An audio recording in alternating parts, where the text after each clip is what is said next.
What's up, everybody? My name's Dylan. Thanks for dropping in. Today we're going to talk about how to prevent a breakup.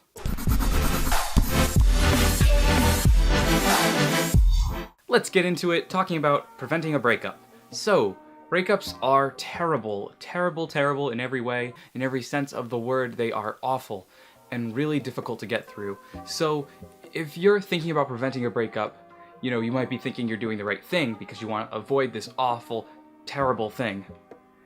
But some relationships just aren't meant to work out, and the sooner you realize that, the better off both people are in the relationship, and that can be a really tough realization to make. But identify if the relationship could last. That's the first thing I'm going to say. Identify if it can last long term. If that's not the case, the breakup needs to happen. But if it is the case, if there is hope, even if it's a sliver, you gotta work on it. And if both people in the relationship aren't gonna work on it, it's not gonna work out, because it's a team effort. You can't just put in all this effort by yourself and not get anything in return. There needs to be an even push and pull there. If it's not there, the relationship's probably not gonna work out. So identify first, are you feeling negative around the other person? In general, are you feeling down? Does the other person put you down or not respect your boundaries? Just because you're in a relationship doesn't mean you have to be super open about everything. You should be entitled to privacy no matter what. Even married couples, you should have your own privacy, and there should be trust in that relationship where that privacy doesn't become some scary thing for the other person. You gotta know what you need in a relationship, know what you need, and own it, and recognize that. If you recognize that, then that will help you decide if you actually need to proceed with the breakup. But if that's not the case, if you want to hang in there and you want to try to make it work, I'm going to talk about some things that could help you prevent the breakup. So, first thing, prevent the breakup. Whenever a problem happens, however small it might be, nip it in the bud. Get right to that problem and say, you know what? I'm not going to let this grow, because it's so easy to just push problems aside and say that they're small and irrelevant. But if you don't tackle it head on, then it's going to grow. It's going to snowball and become this huge problem in the relationship. And that's going to be really difficult to deal with and could really push the relationship towards its tipping point and end up leading it to a breakup. So identify those problems and talk about them. Make sure you talk about them and really get out everything you need to. Don't hold anything back. Be completely honest about those problems and voice those concerns. That ties into another tip I have, which is if there are any problems already in the relationship, go after them. Are they really big, make or break things, or are they smaller problems that can be resolved easier?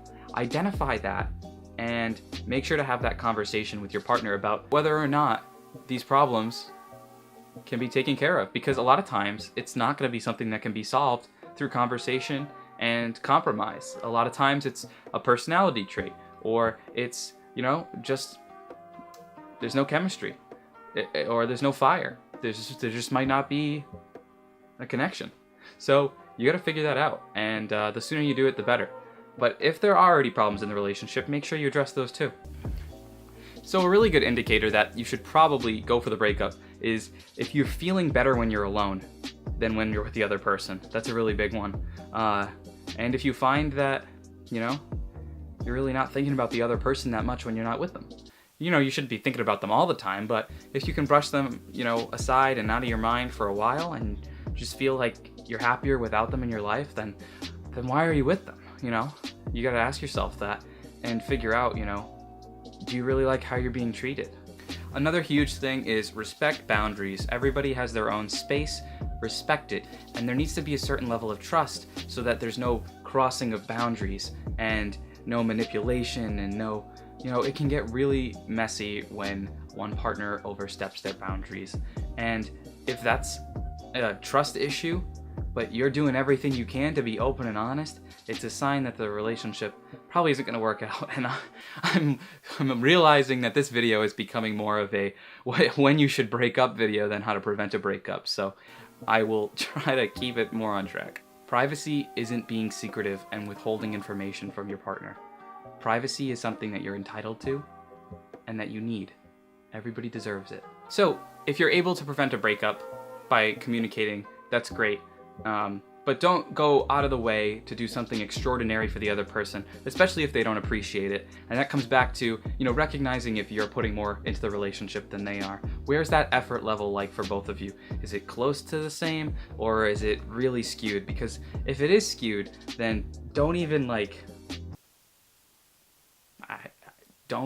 don't even try. The effort's not worth it, because there's a bunch of other people out there that would really appreciate the effort that you're making. So just remember that and tell yourself that when you're trying to make sure the relationship can work. If you do feel that it can work, it should be able to with some conversations, better communication, and respect of boundaries. So thank you for watching. That does it for this video.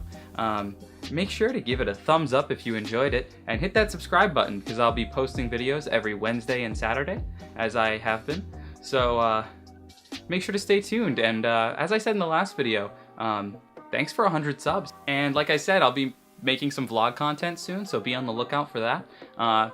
It might be replacing the regular Wednesday and Saturday uploads for a little while, but that's only when my life's going to be a little bit more interesting. Then we get back to the grind of the full-time job, and you know what that leads to. It leads to more of these videos, which isn't necessarily a bad thing. It's just different, and I enjoy both of them, so it'll be nice to make some vlogs for a change, so stay tuned for that. And thanks for watching.